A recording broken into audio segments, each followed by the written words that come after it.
কক্সবাজারের টেকনাফ উপজেলার নীলাবাজারে যাত্রা শুরু করেছে সিটি ব্যাংক পিএলসির এজেন্ট ব্যাংকিং আউটলেট। সোমবার 24 আগস্ট সকাল 11টায় নীলাবাজারের হামিদ আশরাফ মার্কেটের দ্বিতীয় তলায় আনুষ্ঠানিকভাবে এই আউটলেটের উদ্বোধন করা হয়।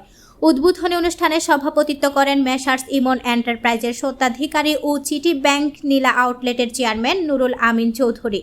অনুষ্ঠানে প্রধান অতিথি হিসেবে বক্তব্য রাখেন সিটি ব্যাংক পিএলসির এজেন্ট ব্যাংকিং ডিভিশন চট্টগ্রামের বিভাগীয় প্রধান ও ভিপি নাজমুল ইসলাম।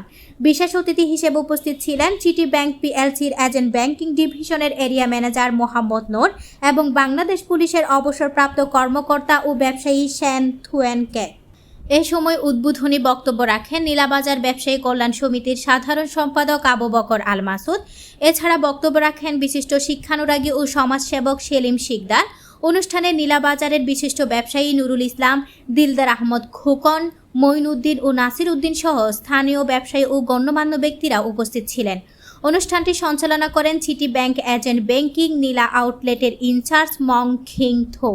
বক্তারা বলেন, সিটি ব্যাংকের এজেন্ট ব্যাংকিংয়ের মাধ্যমে সহজে ব্যাংক হিসাব খোলা, টাকা জমা ও উত্তোলন, রেমিটেন্স গ্রহণ সহ বিভিন্ন আধুনিক ব্যাংকিং সেবা গ্রহণ করা যাবে। প্রধান অতিথির বক্তব্যে নাজমুল ইসলাম বলেন, আপনারা নীলা এজেন্ট ব্যাংকিং আউটলেটে অ্যাকাউন্ট করলেও মনে রাখবেন আপনারা আসলে সিটি ব্যাংকের কেন্দ্রীয় শাখাতেই অ্যাকাউন্ট করেছেন। তাই এখানে আপনারা সিটি ব্যাংকের মতোই গুরুত্বপূর্ণ ও আস্থাশীল সেবা পাবেন, এটাই আমাদের প্রত্যাশা। তিনি গ্রাহকদের ব্যাংকিং সেবা গ্রহণের ক্ষেত্রে সচেতন থাকার এবং সঠিক তথ্য যাচাই করে লেনদেন করার আহ্বান জানান। বক্তারা আরও বলেন, টেকনাফের অন্যতম ব্যবসায়িকভাবে সমৃদ্ধ এলাকা নীলাবাজার। এই অঞ্চলের মানুষের ব্যাংকিং চাহিদা পূরণে নতুন এজেন্ট ব্যাংকিং আউটলেট গুরুত্বপূর্ণ ভূমিকা রাখবে।